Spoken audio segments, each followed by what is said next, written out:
জগন্নাথ বিশ্ববিদ্যালয় ক্যাম্পাসে আছেন সহকর্মী সাবরিনা মজুমদার। সেখান থেকে সরাসরি যুক্ত হচ্ছেন তিনি। সাবরিনা, কি ধরনের কারিগরি ত্রুটির কারণে ভোট গণনায় বিঘ্ন ঘটে আর গণনা শেষ করতে কত সময় লাগতে পারে জানাবেন?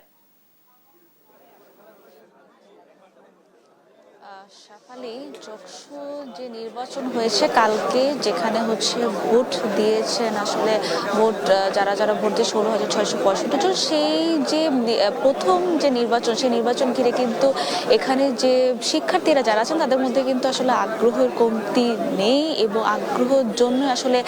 দেখা যাচ্ছে যে সারা রাত আসলে ভোট গণনা চলছিল এবং সেই ভোট গণনার পরবর্তীতে যখন আমরা সকালে এসে সাংবাদিকরা এখানে এসেছি, সেখানে আমরা দেখতে পেয়েছি যে এখানে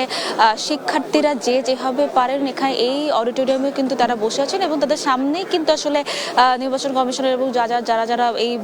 ভোট গণনার দায়িত্বে আছেন তারা কিন্তু ভোট গণনা করছেন এবং তারাও কিন্তু এখানে এসে তাদের মধ্যে একটা উদ্দীপনা কাজ করছে, উৎসাহ কাজ করছে এই যে ভোট গণনাকে যে কেন্দ্র করে যে কে হবেন এই প্রথম নির্বাচনের যে জিএস, এজিএস এবং ভিপি, এবং সেই প্রেক্ষিতেই কিন্তু আসলে কিছুক্ষণ আগেই আসলে চারটি বিভাগের আসলে কে কত ভোটে আসলে এগিয়ে আছেন সেগুলোই আসলে আমাদেরকে জানিয়েছেন এখানে নির্বাচন কমিশনার। তবে যেটি বলেছেন যে লোক প্রশাসন বিভাগ, এরপর ফার্মেসি বিভাগ এবং ভূগোল ও পরিবেশ বিভাগ এবং সেই সাথে নৃবিজ্ঞান বিভাগের যে প্রার্থীরা রয়েছেন তারা আসলে কে কত ভোটে এগিয়ে আছেন সেগুলো আসলে আমাদেরকে কিছুক্ষণ আগে আসলে জানিয়েছেন এবং সেটির পরে কিন্তু আসলে আমরা দেখতে পেয়েছি যে এখানে কিন্তু শিক্ষার্থীরাও আসলে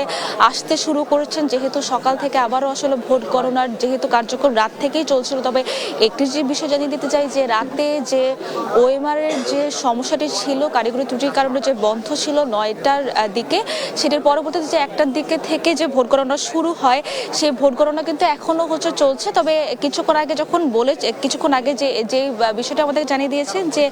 এখন পর্যন্ত আসলে ভিপি পদে রিয়াজুল, যিনি শিবিরের, তিনি 427 ভোটে আছেন এবং একেএম রাকিব, যিনি ছাত্র দলে আছেন, তিনি 394 ভোটে আছেন এবং সে সাথে জিএস পদে যারা আছেন খাদিজাতুল কুবরা 205 ছাত্র দলের এবং সে সাথে আব্দুল আলিম 385 শিবিরের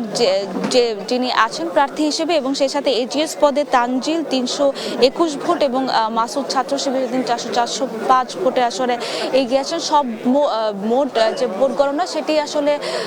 গণনা করে আসলে এটি আসলে বলেছেন যে, তবে যেটি আপনি জিজ্ঞেস করলেন যে আসলে ভোট গণনা করতে আসলে কতক্ষণ সময় লাগবে সেটি আসলে আমাদেরকে এখন পর্যন্ত জানানো যায়নি যে আসলে ঠিক কতক্ষণ সময় লাগবে। তবে তারা বলছেন যে তারা আসলে সর্বোচ্চ চেষ্টা করছেন যে এই নির্বাচনের যে ভোট গণনা সেটি আসলে যত দ্রুত সম্ভব আসলে তত তাড়াতাড়ি আসলে শেষ করা যায়। তবে যেটি বিষয় জানিয়ে দিতে চাই যে এখানে কিন্তু আসলে প্রথম দিকে আসলে পাল্টাপাল্টি অভিযোগ থাকলেও পরবর্তীতে কিন্তু আসলে কোনো ধরনের অপ্রীতিকর ঘটনাও আসলে ঘটেনি। তো এখন পর্যন্ত আসলে ভোট গণনা আসলে চলছে এবং তারা সর্বোচ্চ চেষ্টা করছে যে ভোট গণনা আসলে যত দ্রুত সম্ভব তত তাড়াতাড়ি ভোট গণনা শেষ করে আসলে যে